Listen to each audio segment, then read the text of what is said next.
Xin chào tất cả anh em. Hôm nay mình sẽ chế một chiếc bơm xe máy xe đạp từ cái bờ lốc tủ lạnh cũ này. Cái này nó đang bị trục trặc một chút ở bên trong bờ lốc này. Về kiểm tra điện qua thì con này nó vẫn sống. Mình sẽ cắt ra con này ra để kiểm tra thử xem nó như thế nào.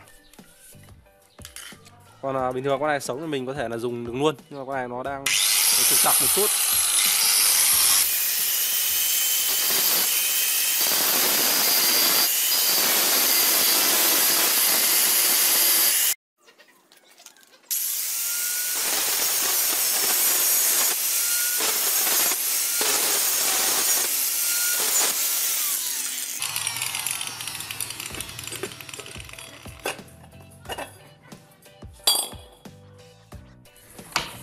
Đây là cái toàn bộ cái bên trong của cái block tủ lạnh cũ này.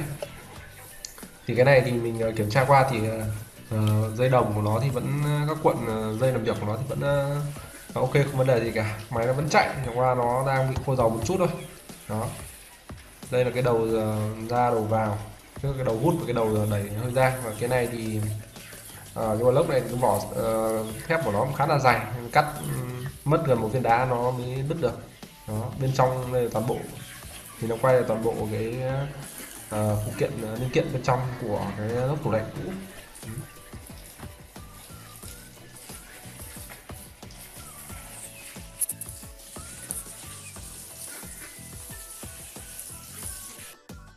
Tiến hành hàn kết nối tụ với lại dây nguồn vào cho cái lốc này. Cái lốc này mình đã tháo ra, cưa ra, và đây là mình đã hàn đây. Đó. Mình cưa ra, mình hàn lại, mình mình hàn lại, mình sửa lại máy, sửa lại bên trong, cho thêm dầu vào. Đó.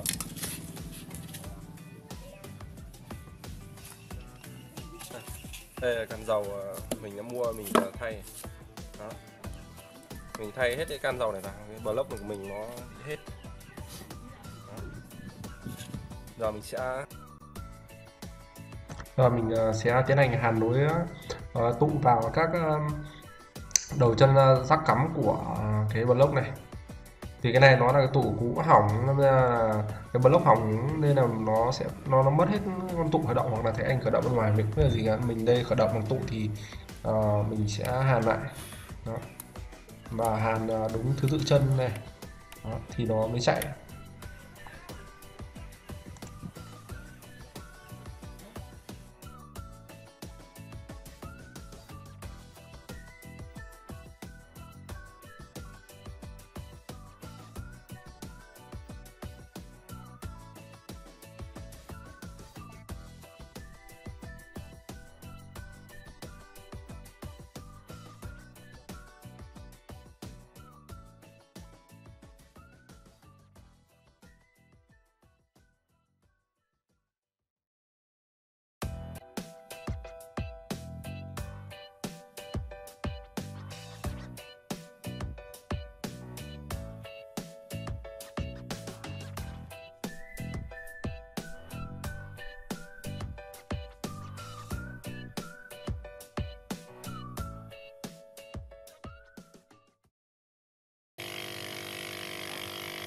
Giờ máy nó đã chạy rồi. Đấy, đây là toàn bộ cái lốc của tủ lạnh nó bị hỏng. Đó. Thì về mình cắt ra, mình thay dầu đây, thì bây giờ nó đã hoạt động như này. Đây, phần này thì mình cho đến mình cách điện tụ mình gắn vào đây. Đó. Tụ gắn vào thân block luôn cho gọn. Tụ này để nó khởi động thôi, con tụ này là 8 mm. Bây giờ mình sẽ tiến hành nối dây bơm.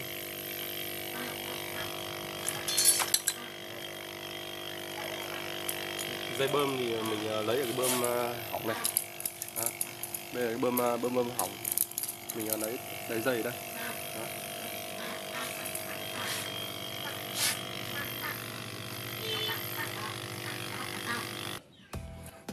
Mình sẽ đút cái dây bơm vào đây. Cái đầu đút vào cái đầu đẩy ra nhé. Cái đầu này đầu hút này. Cái đầu hút nó hút ra, cái đầu này đầu đẩy hơi ra này, mình sẽ cho cái đầu này ra. Còn cái đầu này đầu hút này. Sau đó thì mình sẽ đẩy kịch chặt nó lại. Và mình sẽ dùng dây thép này, mình không có càng kia, mình sẽ dùng dây thép này mình cho giết chặt nó lại.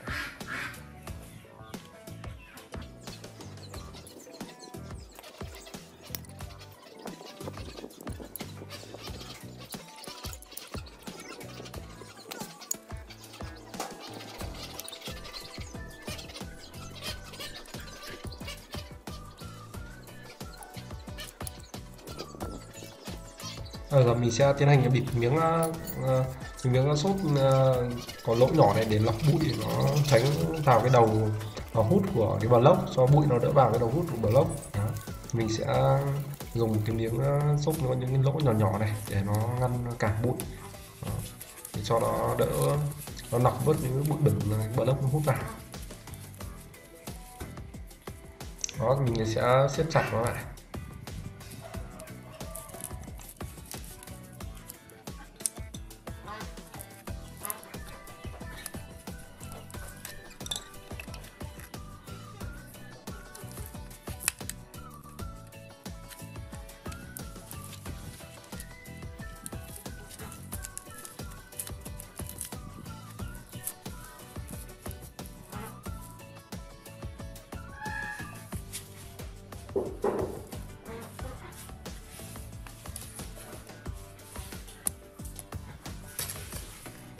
Giờ mình sẽ tiến hành cắm điện thử để xem hoạt động. Và các bạn đã nghe thấy tiếng máy nó hoạt động rồi đấy. Đó. Cái máy đang chạy rồi đấy. Cái đầu hút vào nó đã được cản bụi rồi. Đó, các bạn hơi nó rất chi là mạnh. Tiếng hơi rất chi là mạnh. Bịt không bịt được luôn. Máy chạy cũng khá là im, còn cái block này nó to và chạy khá là im. Đó. Vì mình mới thay dầu nên là dầu nó cũng có ngoài nhiều nên mình để ngoài bậc thềm mình chạy, ngoài bậc thềm này nó cũng không bằng phẳng lắm. Đây, đó, hơi rất là mạnh, rất là mạnh. Cái này bơm xe máy và xe đạp thì thoải mái luôn. Rồi thử đi bơm xe đạp. Giờ mình sẽ tiến hành bơm thử chiếc bánh xe đạp này nhá, hết sạch hơi luôn. Các bạn thử đếm xem là mình xem là khoảng mấy giây thì cái bánh xe đạp này nó sẽ đầy hơi. Đó.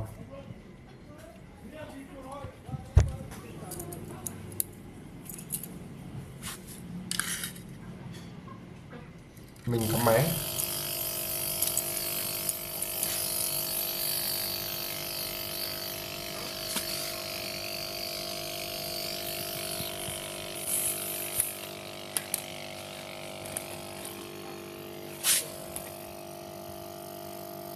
Lên rất chi nhanh các bạn, lên nhanh lắm.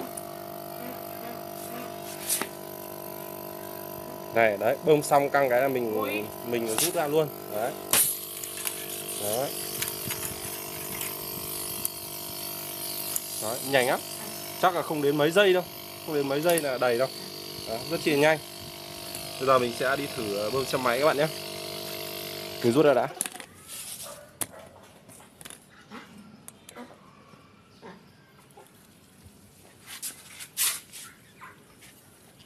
Chưa kéo được miếng gỗ để đặt lên.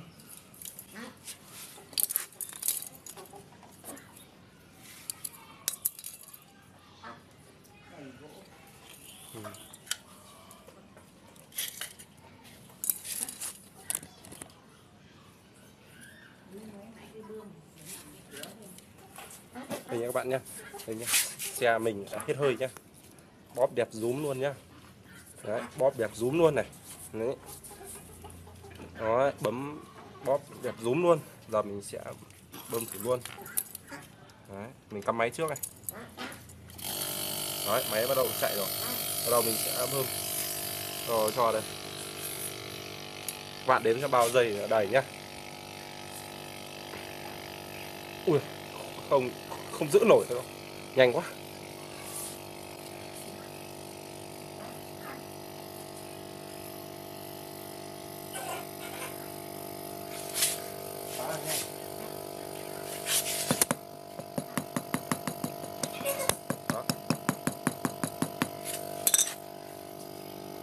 Nhàn hơn bơm tay nhiều lắm các bạn. Nhanh lắm. Đấy.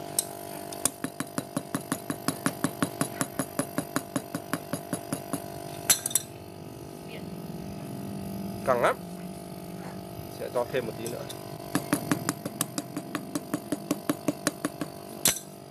Đấy. Căng lắm này. Đẩy tưng tưng. Đó. Không bóp nữa. Đó. Này nó khá là mạnh nên là Mình bơm mình phải để ý không lúc nó căng quá. Đó. Căng quá nó sợ bị lổ này.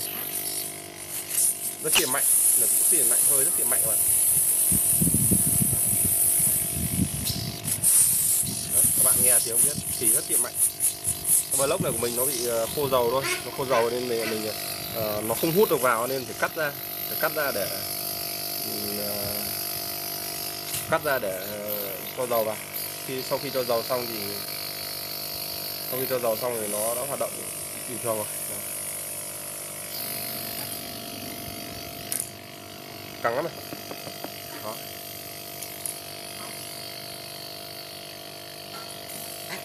Cái này nó ở ra hàng sắt vụn Đồng Nát rất chi nhiều.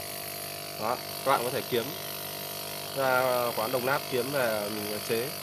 Cái bơm này thì nó không có gì cả. Đó. Ở đằng sau này thì mình lắp một con tụ để kích kích cho cái block của nó chạy thôi, bởi vì cái phụ kiện ở đây nó tháo hết rồi. Còn nếu bạn nào mua được cả bộ phụ kiện đây nó có cả dây nguồn. Ở đây mình kích bằng tụ, con này là 8mm này. Đó, con dây đây là dây nguồn vào này, 220V này. Đó, cho nên là mình giỏ keo nến ở đây.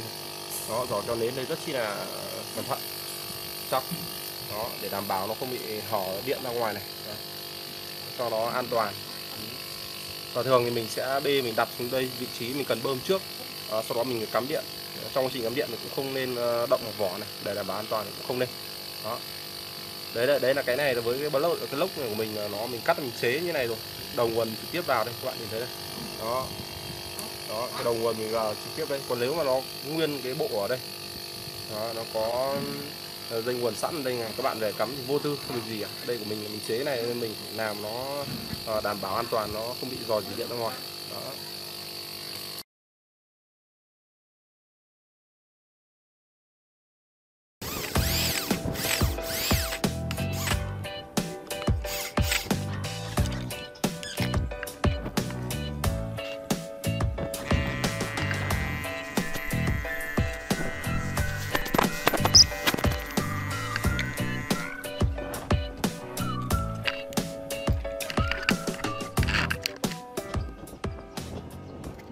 Thì các bạn thấy video này có ích thì các bạn có thể bấm like cũng chia sẻ video này với mình. Xin chân thành cảm ơn các bạn rất là nhiều. Bấm đăng ký kênh để cập nhật những video tiếp theo của Hồng Net chúng con. Xin chào và hẹn gặp lại các bạn trong video tiếp theo.